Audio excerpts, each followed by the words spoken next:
डांगरी आतंकवादी हमले में मारे गए दो सगे भाइयों की मां आज भी इंसाफ की गुहार लगा रही है।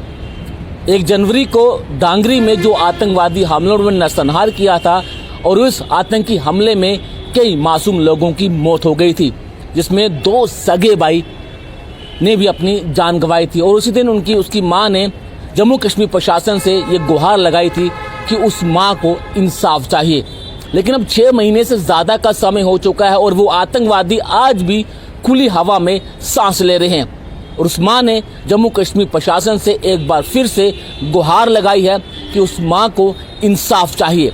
उस मां ने कल जम्मू में एक प्रेस वार्ता भी की और क्या कहा आप भी ये जरूर सुने। हमारे बहन भाई बेटे के समान है। मेरी और से सबको नमस्ते है, क्योंकि मेरे बच्चों को गए हुए अब 6 महीने हो गए हैं। पूरे 6 महीने से अभी तक मैं किसी भी किस्म की कोई भी सुनवाई नहीं दे रहे हैं कि वो जो आदमी मारने वाले थे कहाँ से आए, वो कहाँ गए हैं। बस यहाँ भी कोई मिलिटेंट मारा जाता है तो मुझे बुलाते हैं फोन के, तो आओ आप इस मिलिटेंट की पहचान करो। क्या आप पहचान कर पाती हो?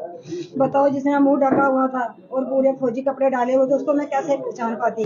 अगर उसका फेस ऐसे होता तो मैं पहचान लेती। फिर बार बार मुझे बुलाते हैं। यहाँ जहाँ पुंछ में मारे गए तो मुझे बुला रहे थे, कंडी में मारे गए मुझे बुला रहे थे, रजौरी में जो मारा गया परसों चौथ दिन मुझे बुला रहे थे कि आप वो इसकी पहचान करो।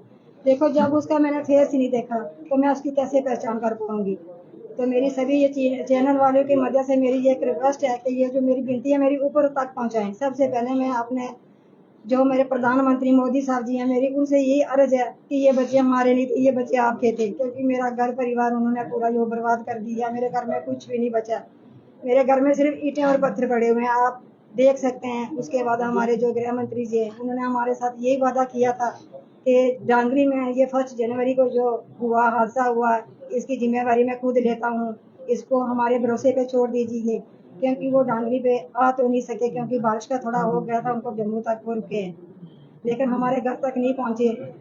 समझो हमारे घर पहुंच ही गए हैं, थोड़ा सा उनको बारिश का हो गया जिसकी वजह से वो नहीं आ सके। लेकिन मैं उनके आगे यही विनती करती हूँ कि ये जो बच्चों का केस था ये आपने अपने एंड किया था कि कोई बात नहीं, इसका जल्दी से जल्दी मैं कातिल पकड़ूंगा। लेकिन मेरी उनसे भी यही अर्ज है कि वो उस कातिल को जल्दी पकड़े, क्योंकि उस कातिल को अब हमारे बच्चों को 6 महीने कंप्लीट होने वाले हैं, 7वां महीना लगने वाला। अभी वो जो दहशत गर्द थे वो अभी तक ऐसे ही फिरते हैं। उनको तो ना कोई पूछता है ना कुछ। साथ में जो मेरे बच्चों के साथ गाड़ी लगी हुई थी, उन बच्चों ने कम से कम 2 घंटे तक वो गाड़ी लगाई है। सिलेरियो गाड़ी थी, लेकिन वो आज दिन तक उस गाड़ी का हमें पता नहीं चला कि उस गाड़ी का मालिक कौन था। और जो 2 बच्चे मेरे बच्चे के पास खड़े थे, उनका भी पता नहीं चल रहा कि वो बच्चे कहीं जेल में है या बाहर हैं। हमें कुछ भी कोई नहीं बता रहा है। इसलिए मैं ये विनती करती हूँ, एक माँ, मुझे कुछ भी नहीं चाहिए। मुझे चाहिए तो सिर्फ अपने बच्चों का न्याय चाहिए। मैंने सरकार के पैसों को क्या करना है? देखो, जब मेरा परिवार ही नहीं रहा, मेरा बच्चा ही नहीं रहा, बच्चे के लिए तो सब करते हैं। तो अगर मेरा कुछ रखा ही नहीं तो मैं क्या करूंगी? सरकार के पैसों को क्या करूंगी? मैं सरकार की नौकरी को, मैं नौकरी करके भी मैं किसको खिलाऊंगी? बस सरकार मुझे ये बताए, अगर नौकरी दी है मुझे तो मैं नौकरी तो करूंगी, लेकिन मैं खिलाऊंगी किसको? बच्चों के लिए तो सब करते हैं। तो मेरी यही विनती है सरकार के आगे कि जल्द से जल्द, मुझे कुछ भी नहीं चाहिए, मुझे अपने बच्चों का न्याय दे दे। वो जो आदमी मिलिटेंट से हमने कुछ नहीं लेना है, क्योंकि मिलिटेंट अगर आते तो हमारे गांव के दाएं बाएं देखो कितने हिंदू मुस्लिम एक इकट्ठे में मकान थे। उन्होंने हम सबको आईडी प्रूफ दे कर बच्चों को मारा है। और मेरे घर में उन्होंने देखो बच्चों को भी मार दिया, ऊपर से घर में जो आईडी भी लगा दी। और जो आईडी लगाई है वो कम से कम 12 घंटे के बाद हमारे जो 2 बच्चे थे, एक विहान शर्मा था मेरे देवर का बेटा, और एक मेरी जेठ की बेटी 13 साल की थी, वो समीक्षा। वो जो आईडी ब्लास्ट में बेचारे सुबह मारे गए। जो भी वहाँ पे हमारे पुलिस के ऑफिसर आए हुए थे, उन्होंने जेमर वगैरह जो भेजे हुए थे, वहाँ पे जो जेमर थे वो तो उन्होंने ऑन ही नहीं किए। देखो, इसमें किसकी गलती है? आज दिन तक जो आदमी की, वो तो बेचारे किसी काम के हैं नहीं। में 5 दिन उसको वहां पे रखा उन्होंने, बोला कि कोई बात नहीं, आगे पीछे शिफ्ट नहीं करेंगे।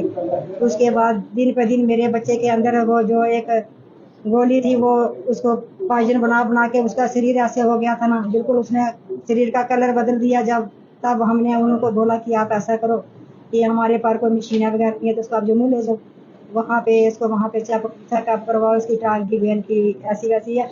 लेकिन मेरे बच्चे का ना तो उन्होंने रजौरी में कोई बिल्कुल ही नहीं केयर की। अगर डॉक्टरों की लापरवाही ना होती तो मेरा छोटा वाला बच्चा भी नहीं जाता था। आज दिन तक ना किसी ने डॉक्टरों को पूछा ये क्या हुआ है, ना तो किसी ने पुलिस ऑफिसर से पूछा है कि आपकी लापरवाही से हमारा घर को ना सैनिटाइजर किया, ना कुछ भी नहीं किया।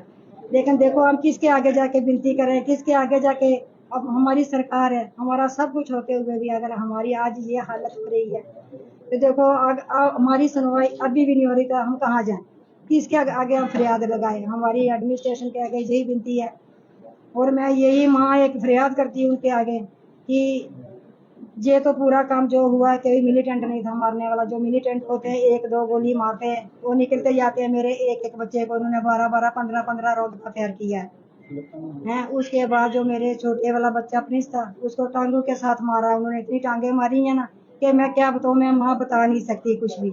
इतनी टांगे मेरी माँ के सामने उन्होंने मारी है। तो क्या इतनी हमारे साथ किसी की क्या प्यार था, हमने किसी का क्या बगाड़ा था, मेरे बच्चों ने क्या बगाड़ा था। अगर उस बच्चों के बाप नहीं थे, अगर बच्चों ने कोई गलती की थी तो माँ तो जीवित थी, माँ को बोलना चाहिए था कि आपके बच्चे ने ये गलती की है। आप माँ बच्चों को समझा नहीं सकते, जान से मारने नहीं। तो फिर मैं जो आगे वाला कदम उठाने के लिए जा रही हूँ उसके आगे फिर मैं सरकार की अपील हुई है। आतंकी हमले में मारे गए दोनों भाइयों की मां ने जम्मू कश्मीर प्रशासन को ये चेतावनी दी है कि अगर उस मां को इंसाफ नहीं मिला तो वो कुछ कड़े कदम भी उठा सकती है। हालांकि 6 महीने से ज्यादा का समय हो चुका है, आज भी वो आतंकवादी जिंदा हैं, लेकिन हमारे सुरक्षा बल और सुरक्षा एजेंसियां हर एक संभव प्रयास कर रही हैं ताकि राजौरी में जिन आतंकवादियों ने नरसंहार किया था उनको भी जल्द से जल्द मौत की घाट उतारा जा सके। इस पूरे मामले को लेकर आपकी अपनी क्या राय है कमेंट बॉक्स में जरूर रखें।